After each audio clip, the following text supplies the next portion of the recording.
ಎಲ್ಲರಿಗೂ ನಮಸ್ಕಾರ. ನನ್ನ ಹೆಸರು ಡಾಕ್ಟರ್ ಅನುದೀಪ್. ನಾನಿಲ್ಲಿ KMC ಮಣಿಪಾಲ್ ಹಾಸ್ಪಿಟಲ್ದಲ್ಲಿ ಎಂಡೋಕ್ರೈನಾಲಜಿ ಡಿಪಾರ್ಟ್ಮೆಂಟಲ್ಲಿ ಅಸೋಸಿಯೇಟ್ ಪ್ರೊಫೆಸರ್ ಆಗಿದ್ದೆ. ಇವತ್ತು ನಾವು ಡಯಾಬಿಟೀಸ್ ಬಗ್ಗೆ ಮಾತಾಡೋಣ.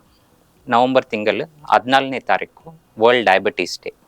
ಸೊ ಅದಕ್ಕೆ ನಿಮಗೆಲ್ಲರಿಗೂ ಡಯಾಬಿಟೀಸ್ ಬಗ್ಗೆ ನಾವು ಇನ್ಫಾರ್ಮೇಷನ್ ಕೊಡೋಣ ಅಂತ ಇವತ್ತು ಈಗ ಬಂದಿದೆ. ಸೊ ಡಯಾಬಿಟೀಸ್ ಅಂದರೆ ಏನು, ಅದು ಯಾರಿಗೆ ಬರ್ಬೋದು? ಸೊ ಡಯಾಬಿಟೀಸ್ ಅಂದರೆ ನಮ್ಮ ಶರೀರದಲ್ಲಿ ಶುಗರಿನ ಅಂಶ ಹೆಚ್ಚಾಗೋದು. ನಾರ್ಮಲ್ ಲೆವೆಲ್ಸಿಂದ ಹೆಚ್ಚಾದರೆ ನಾವು ಅದು ಡಯಾಬಿಟೀಸ್ ಅಂತ ಹೇಳ್ತೀವಿ. ಸೊ ನಾರ್ಮಲ್ ಲೆವೆಲ್ಸ್ ಎಷ್ಟು? 70 ಖಾಲಿ ಹೊಟ್ಟೆಯಲ್ಲಿ 70 110 ತನಕ ನಾರ್ಮಲ್ ಅಂತ ಹೇಳ್ತೀವಿ. ಅದ್ರ ಮೇಲೆ ಬಂದರೆ ನಾವು ಫಸ್ಟ್ ಖಾಲಿ ಹೊಟ್ಟೆಯಲ್ಲಿರೋರಿಗೆ ಇಂಪೇರ್ಡ್ ಫಾಸ್ಟಿಂಗ್ ಗ್ಲೂಕೋಸ್ ಅಂತ ಹೇಳ್ತೀವಿ. 126 ಮೇಲೆ ಬಂದರೆ ಅವ್ರನ್ನ ಮಾತ್ರ ಡಯಾಬಿಟೀಸ್ ಅಂತ ಹೇಳ್ತೀವಿ. ಸೊ ಆಹಾರ ನಂತರ ಎಷ್ಟಿರಬೇಕು? ಆಹಾರ ನಂತರ 140 200 ಹತ್ರ ಇದ್ದರೆ ಅದು ನಾವು ಬಾರ್ಡ್ರಲ್ಲಿ ಅಂತ ಹೇಳ್ತೀವಿ. 200 ಮೇಲೆ ಇರೋರಿಗೆ ಆಹಾರ ನಂತರ ಅದರ ಜೊತೆ ಕೆಲವು ಸಿಂಪ್ಟಮ್ಸ್ ಇರಬೇಕು. ಅದಿರುವಾಗ ಮಾತ್ರ ಶುಗರ್ ಇದೆ ಅಂತ ಹೇಳ್ತೀವಿ. ಇನ್ನೊಂದು ಸಂಖ್ಯೆ ಇದೆ, ಅದು HbA1c ಅಂತ ಹೇಳ್ತೀವಿ. ಅದು ನಾವು 3 ತಿಂಗಳ ಆವರೇಜ್ ಶುಗರ್ ಟೆಸ್ಟ್. ಅದು 6.4 ಮೇಲೆ ಇದ್ದರೆ ಮಾತ್ರ ಡಯಾಬಿಟೀಸ್ ಬಂದಿದೆ ಅಂತ ಹೇಳ್ತೀವಿ. ನಾರ್ಮಲ್ ಎಷ್ಟು? ನಾರ್ಮಲ್ 5.7 ಒಳಗೆ ಇದ್ದರೆ ನಾರ್ಮಲ್ ಅಂತ ಹೇಳ್ತೀವಿ. ಸೊ ಇದು 5.7 6.4 ಮಧ್ಯೆ ಇರುವವರನ್ನು ಪ್ರೀ ಡಯಾಬಿಟಿಕ್ ಅಂತ ಹೇಳ್ತೀವಿ. ಸೊ ಈಗ ಡಯಾಬಿಟೀಸ್ ಯಾವ ಟೈಪು? ತುಂಬ ಜನಕ್ಕೆ ಡೌಟ್ ಇರುತ್ತೆ, ನಮಗೆ ಯಾವ ಟೈಪ್ ಇದೆ ಡಾಕ್ಟರ್? ಸೊ ಡಯಾಬಿಟೀಸಲ್ಲಿ ತುಂಬ ಟೈಪ್ಸ್ ಇದೆ. ಸೊ ಚಿಕ್ಕ ಮಕ್ಕಳಿಗೆ ಬರೋದು ಟೈಪ್ 1 ಡಯಾಬಿಟೀಸ್ ಅಂತ ಹೇಳ್ತೀವಿ. ಈಗ ದೊಡ್ಡ ವಯಸ್ಸಿನಾಗಿರೋವ್ರಿಗೂ ಟೈಪ್ 2 ಡಯಾಬಿಟೀಸ್ ಅಂತ ಹೇಳ್ತೀವಿ. ಕೆಲವ್ರಿಗೆ ಚಿಕ್ಕ ಪ್ರಾಯ ಅಂದರೆ ಈಗ 20 ಪ್ರಾಯದಲ್ಲಿ, 30 ವರ್ಷದಲ್ಲಿ, 40 ವರ್ಷದಲ್ಲಿ ತುಂಬ ಜನಕ್ಕೂ ಈಗ ಡಯಾಬಿಟೀಸ್ ಗೊತ್ತಾಗ್ತಾ ಇದೆ. ಅದರಲ್ಲಿ ಅವ್ರಿಗೆ ಎಲ್ಲರಿಗೂ ಟೈಪ್ 2 ಅಂತ ಹೇಳಲಿಕ್ಕಿಲ್ಲ, ಟೈಪ್ 1 ಅಂತ ಹೇಳಲಿಕ್ಕಿಲ್ಲ. ಕೆಲವ್ರಿಗೆ ಜೆನೆಟಿಕ್ ಡಯಾಬಿಟೀಸ್ ಇರ್ಬೋದು, ಕೆಲವ್ರಿಗೆ ಫ್ಯಾಮಿಲಿಯಿಂದ ಬಂದಿರ್ಬೋದು. ಸೊ ಅದೆಲ್ಲ ನಾವು ಟೆಸ್ಟ್ ಮಾಡಿ ಅವ್ರಿಗೆ ಹೇಳ್ತೀವಿ. ಸೊ ಎಲ್ಲರಿಗೂ ಟೈಪ್ 2 ಡಯಾಬಿಟೀಸ್ ಇಲ್ಲ ಟೈಪ್ 1 ಡಯಾಬಿಟೀಸ್ ಅಂತ ಹೇಳಲಿಕ್ಕಿಲ್ಲ. ಅದಕ್ಕೆ ಸರಿಯಾಗಿ ನಾವು ಟೆಸ್ಟ್ ಮಾಡಿಸಿ ಅದಾದ ನಂತರನೇ ಡಿಸೈಡ್ ಮಾಡಬೇಕು. ಶುಗರ್ ಬಂದಿರೋವ್ರಿಗೆ ಅವ್ರಿಗೆ ಟೆಸ್ಟ್ ಮಾಡಿದರೆ ಮಾತ್ರ ಗೊತ್ತಾಗುತ್ತೆ. ಇಲ್ಲಾಂದರೆ ಏನಾದರೂ ಸಿಂಪ್ಟಮ್ಸ್ ಇದೆಯಾ, ಯಾವ ಸಿಂಪ್ಟಮ್ ಅಂದರೆ ಯಾವ ತೊಂದರೆಗಳು ಬಂದರೆ ನಮಗೆ ಆಯಿತು ಶುಗರ್ ಬಂದಿರ್ಬೋದು ನನಗೆ ಅಂತ ಡೌಟ್ ಬರ್ಬೋದು.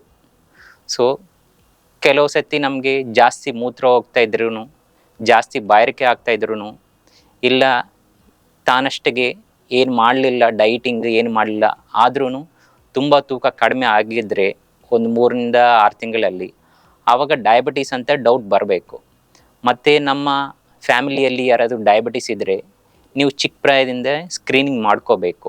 ಈ ಥರ ನಮಗೇನಾದ್ರು ಡಯಾಬಿಟೀಸ್ ಇದೆಯಾ ಅಂತ 40 ವರ್ಷದಿಂದನೇ ಸ್ಕ್ರೀನಿಂಗ್ ಮಾಡ್ಕೋಬೇಕು. ಸೊ ಡಯಾಬಿಟೀಸ್ ಅಂತ ಹೇಳಲಿಕ್ಕೆ ನಮಗೆ ಒಂದು ಇದು ಸಿಂಪ್ಟಮ್ಸ್ ಅಂತ ಹೇಳ್ತೀವಿ, ಅಂದರೆ ತೊಂದರೆಗಳು. ಇನ್ನೊಂದು ಲ್ಯಾಬ್ ವ್ಯಾಲ್ಯೂಸ್ ಅಂದರೆ ಬ್ಲಡ್ ಟೆಸ್ಟ್ ಮಾಡಿ ಅದರಿಂದ ಗೊತ್ತಾಗಬೇಕು. ಸೊ ಡಯಾಬಿಟೀಸ್ ಬಂದ ನಂತರ ಟ್ರೀಟ್ಮೆಂಟ್ ತಗೊಳ್ಳೇಬೇಕಾ, ಟ್ಯಾಬ್ಲೆಟ್ಸ್ ಬೇಕೇ ಬೇಕಾ? ಅದು ಡಯಾಬಿಟೀಸ್ ಎಷ್ಟು ಸಿವಿಯರ್ ಆಗಿದೆ ಅಂತ ನೋಡಿ ನಾವು ಅವ್ರಿಗೆ ಟ್ಯಾಬ್ಲೆಟ್ಸ್ ಬೇಕಾಗತ್ತೆ ಇಲ್ಲ ಅಂತ ಹೇಳ್ತೀವಿ. ಬಟ್ ಎಲ್ಲರಿಗೂ ಯಾರಿಗೆ ಡಯಾಬಿಟೀಸ್ ಬಂದರೆ ಅವರೆಲ್ಲರೂ ಆಹಾರ ಪತ್ತೆ ಮತ್ತು ವ್ಯಾಯಾಮ ಖಂಡಿತ ಮಾಡಲೇಬೇಕು. ಅದು ಡಯಾಬಿಟಿಸ್ ಟ್ಯಾಬ್ಲೆಟ್ಸ್ ತಗೊಳ್ತಾ ಇದ್ರೂ ಇಲ್ಲದಾದ್ರೂ. ಯಾಕಂದರೆ ನಾವು ಕೊಡೋ ಟ್ಯಾಬ್ಲೆಟ್ಸ್ ಅದು ಅರ್ಧ ಮಾತ್ರನೇ ನಿಮಗೆ ಸಹಾಯ, ಬಾಕಿ ಅರ್ಧ ನಿಮ್ಮ ಕೈಯಲ್ಲಿದೆ. ಸೊ ನೀವು ಆಹಾರ ಪತ್ತೆ ಮತ್ತು ಎಕ್ಸಸೈಸ್ ಅಂದರೆ ವ್ಯಾಯಾಮ ದಿವಸ ಮಾಡಬೇಕು. ಆಹಾರ ಅಂದರೆ ನಾವೆಲ್ಲ ತಿನ್ನೋದು ಬಿಡಬೇಕಾ? ಇಲ್ಲ. ಬರೀ ಸಿಹಿ ಅಂಶ ಯಾವ ರೂಪದಲ್ಲಿ ತಗೊಳ್ಳಿಕ್ಕಿಲ್ಲ. ಅದು ಸಕ್ಕರೆ ಆಗಲಿ, ಬೆಲ್ಲ ಆಗಲಿ, ಜೇನುತುಪ್ಪ ಆಗಲಿ ಯಾವುದಿದ್ರೂ ತಿನ್ನಲಿಕ್ಕಿಲ್ಲ. ಮತ್ತು ನಮಗೆ ಇದು ಹೊರಗೆ ಸಿಗುವ ಇದು ಇನ್ಸ್ಟೆಂಟ್ ಫುಡ್ಸ್ ಅಂದರೆ ಬಿಸ್ಕೆಟ್ಗಳು, ಇನ್ಸ್ಟೆಂಟ್ ನೂಡಲ್ಸ್, ಇನ್ಸ್ಟೆಂಟಾಗಿ ಮಾಡ್ಕೊಳ್ಳೋ ಪದಾರ್ಥಗಳು ಯಾವುದು ತಗೊಳ್ಳಿಕ್ಕಿಲ್ಲ. ಬೇಕರಿ ಐಟಮ್ಸ್ ತಿನ್ನಬಾರದು. ಮತ್ತು ಜ್ಯೂಸ್ಗಳು ಕುಡಿಲಿಕ್ಕಿಲ್ಲ. ಅದು ಮನೆಯಲ್ಲಿ ಮಾಡಿದ ಆದ್ರೂ ಹೊರಗಿಂದ ಸಿಗೋ ಆದ್ರೂ. ಸೊ ಬಟ್ ಅನ್ನ ತಿನ್ಬೋದಾ? ಇದು ತುಂಬ ಜನಕ್ಕೆ ದೊಡ್ಡ ವಿಷಯ. ಅನ್ನ ತಿನ್ನಬೇಕಾ ತಿನ್ನಬಾರ್ದಾ? ಶುಗರ್ ಬಂದರೆ ಅನ್ನ ಪೂರ್ತಿ ಬಿಡಲೇಬೇಕಾ? ಇಲ್ಲ, ಹಾಗೆಂತಿಲ್ಲ. ಶುಗರ್ ಬಂದರೆ ಅನ್ನ ತಿನ್ಬೋದು, ಬಟ್ ಮುಂಚೆ ತಗೊಳ್ತಿರೋ ಅಷ್ಟು ಪ್ರಮಾಣ ತಿನ್ನಲಿಕ್ಕಿಲ್ಲ. ನಾವು ಪ್ರಮಾಣ ನೋಡ್ಕೊಂಡು ತಿನ್ನಬೇಕು. ಸೊ ಡಯಾಬಿಟೀಸ್ ಬಂದರೆ ನಾವೆಲ್ಲ ತಿಂದು ಬಿಡೋದು ಎಲ್ಲ ಪೂರ್ತಿ ಕಡಿಮೆ ಮಾಡಿದರೆ ಅವ್ರಿಗೆ ತುಂಬ ಸುಸ್ತಾಗತ್ತೆ. ಆಲ್ರೆಡಿ ಡಯಾಬಿಟೀಸ್ ಕಾಯಿಲೆಯಿಂದ ಸುಸ್ತಿರುತ್ತೆ. ಸೊ ಅವರು ಆಹಾರನೂ ಕಡಿಮೆ ಮಾಡಿದರೆ ಸುಸ್ತಿನೂ ಜಾಸ್ತಿ ಆಗುತ್ತೆ.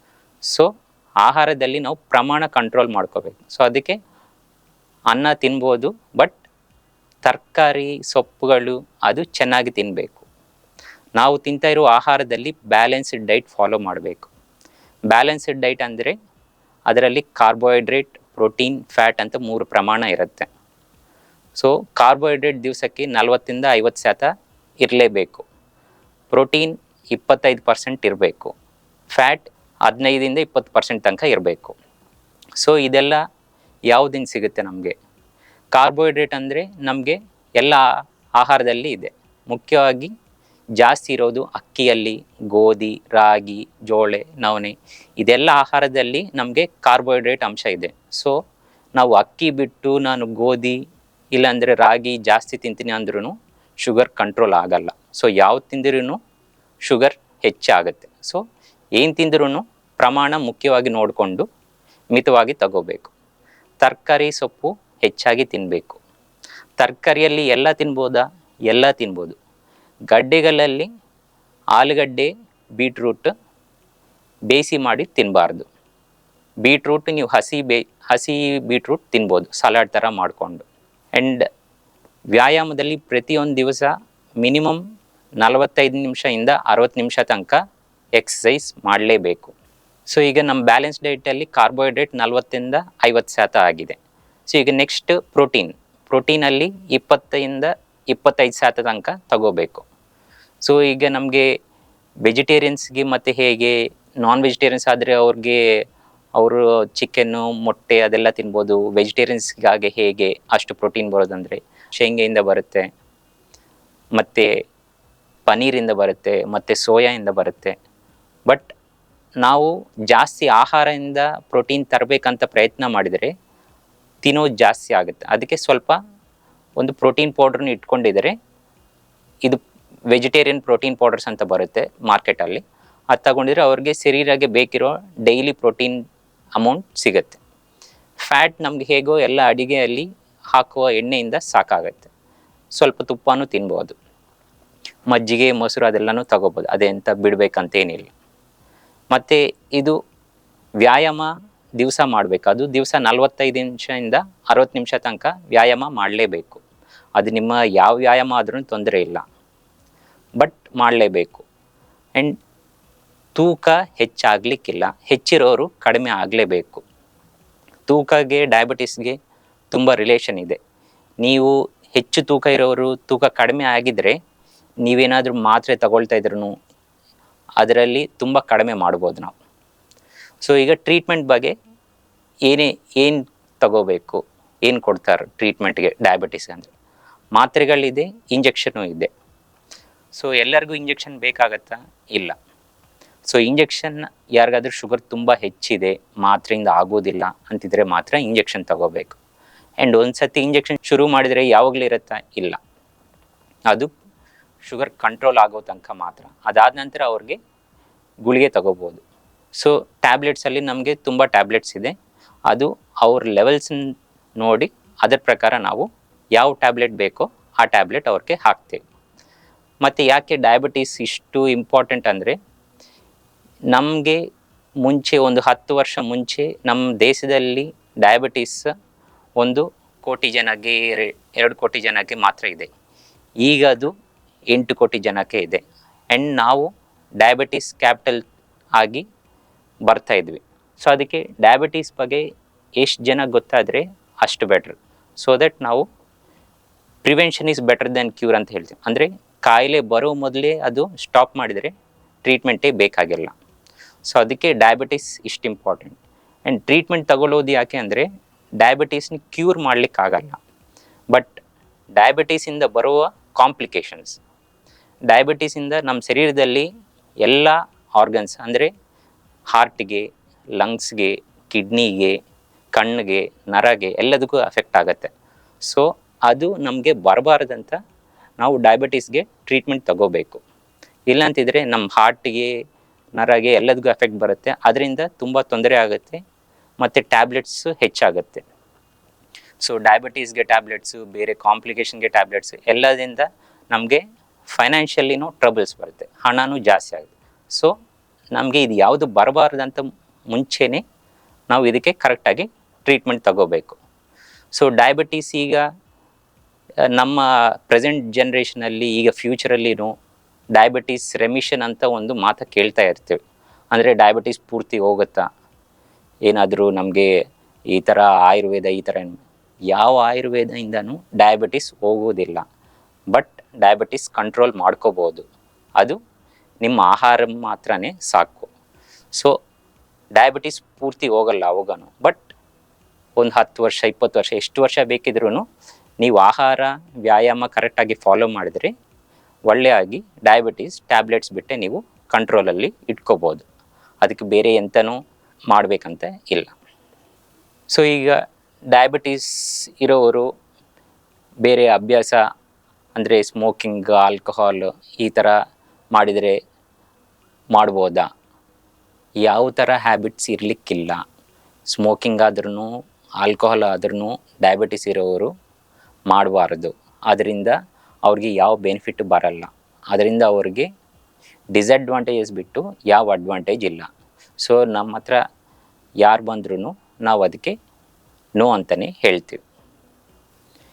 ಈಗ ನಾನು ಮುಂಚೆ ಹೇಳಿರೋ ಥರ ಡಯಾಬಿಟಿಸ್ ತುಂಬ ಏಜ್ ಗ್ಯಾಪಲ್ಲಿ ಬರ್ತಾ ಇರುತ್ತೆ. ಚಿಕ್ಕ ಮಕ್ಕಳಿಗೆ ಬರುತ್ತೆ, ಚಿಕ್ಕ ಪ್ರಾಯದಲ್ಲಿ ಇರೋರ್ಗೆ ಬರುತ್ತೆ, ದೊಡ್ಡವ್ರಿಗೂ ಬರ್ತಾ ಇದೆ. ಮುಂಚೆ ನಮಗೆ ಗೊತ್ತಿರೋದು ಡಯಾಬಿಟಿಸ್ ಅಂದರೆ ವಯಸ್ಸಾಗಿರೋರ್ಗೆ ಮಾತ್ರ ಶುಗರ್ ಬರುತ್ತೆ, ಇಲ್ಲ ಚಿಕ್ಕ ಮಕ್ಕಳಿಗೆ ಬರುತ್ತೆ. ಬಟ್ ಈಗ ಏನಂದರೆ ನಮ್ಮ ಈ ಪ್ರೆಸೆಂಟ್ ಫಾಸ್ಟ್ ಜನ್ರೇಷನಲ್ಲಿ ಜಾಸ್ತಿ ಕೆಲಸ ಆಗಿ ನಮ್ಮ ಆಹಾರ ಶೈಲಿಯಲ್ಲಿ ಚೇಂಜಸ್ ಬಂದು ಚಿಕ್ಕ ಪ್ರಾಯದಲ್ಲಿ 20 ವರ್ಷ 30 ವರ್ಷವರೆಗೇ ಶುಗರ್ ಬರ್ತಾ ಇದೆ. ಅದಕ್ಕೆ ಕಾರಣಗಳೇನು? ಒಂದು, ನಮ್ಮ ಜೀವನ ಶೈಲಿ. ನಾವು ಮುಂಚೆ ಕಾಲದಲ್ಲಿ ಅವ್ರು ಎಷ್ಟು ತಿಂತಾಯಿದ್ರು ಅಷ್ಟು ಕೆಲಸ ಮಾಡಿ ಅವರು ಅದಕ್ಕೆಲ್ಲ ಬ್ಯಾಲೆನ್ಸ್ ಆಗ್ತಾಯಿತ್ತು. ಬಟ್ ಈ ನಮ್ಮ ಕಾಲದಲ್ಲಿ ನಮಗೆಲ್ಲ ಫಾಸ್ಟ್ ಫುಡ್ಸ್ ಎಲ್ಲ ಬೇಗ ಬೇಗ ಬೇಕು. ಸೊ ನಾವೇನಿದ್ರೂ ತಕ್ಷಣ ಆಗಿ ತರಿಸ್ತಾ ಇದ್ವಿ ಆ್ಯಂಡ್ ಎಲ್ಲೂ ಓಡಾಡ್ತಾ ಇಲ್ಲ. ಅದರಿಂದ ಅವ್ರಿಗೆ ತೂಕ ಜಾಸ್ತಿ ಆಗ್ತಾಯಿದೆ. ತೂಕ ಹೆಚ್ಚಾಗಿರೋ ಕಾರಣದಿಂದ ತುಂಬ ಜನಕ್ಕೆ ಡಯಾಬಿಟಿಸ್ ಗೊತ್ತಾಗ್ತಾ ಇದೆ. ಸೊ ಅದಕ್ಕೆ ಒಂದು ಹೊಸ ಹೆಸರನ್ನು ನಾವು ಕೊಟ್ಟಿದ್ವಿ, ಅದಕ್ಕೆ ಡಯಾಬಿಸಿಟಿ ಅಂತ ಹೇಳ್ತೀವಿ. ಯಾರಿಗೆ ತೂಕ ಹೆಚ್ಚಾಗಿ ಶುಗರ್ ಬರ್ತಾ ಇದೆ ಆ ಪೇಷಂಟ್ಗಳಲ್ಲಿ ಅವರು ತೂಕ ಕಡಿಮೆ ಆಗಿದರೆ ಡಯಾಬಿಟಿಸ್ ಕಂಟ್ರೋಲಲ್ಲಿರುತ್ತೆ, ಆದ್ರೂ ಹೋಗೋದಿಲ್ಲ. ಸೊ ಡಯಾಬಿಟಿಸ್ ಒಂದು ಸತಿ ಬಂದರೆ ಅದು ಯಾರಿಗೂ ಹೋಗೋದಿಲ್ಲ. ಯಾಕಂದರೆ ನಮ್ಮ ಶರೀರದಲ್ಲಿ ಶುಗರ್ ಅಂಶ ಹೆಚ್ಚಾಗುವಾಗ ಅದನ್ನೇ ಕಂಟ್ರೋಲ್ ಮಾಡಲಿಕ್ಕೆ ಒಂದು ಹಾರ್ಮೋನ್ ಬರುತ್ತೆ, ಅದು ಇನ್ಸುಲಿನ್ ಅಂತ ಹೇಳ್ತೀವಿ. ಅದಕ್ಕೆ ಆ ಇನ್ಸುಲಿನ್ ನಮಗೆ ಎಲ್ಲರಿಗೂ ಇರುತ್ತೆ. ಸೊ ನಾವು ಕರೆಕ್ಟ್ ಪ್ರಮಾಣದಲ್ಲಿ ಶುಗರ್ ತಿಂತಾಯಿದ್ರೆ ಅದು ಹಾರ್ಮೋನ್ನ ಕರೆಕ್ಟ್ ಪ್ರಮಾಣದಲ್ಲಿ ಬಂದು ಜಾಸ್ತಿ ದಿವಸ ಅದು ಉತ್ಪತ್ತಿ ಮಾಡಲಿಕ್ಕೆ ಚಾನ್ಸ್ ಇದೆ.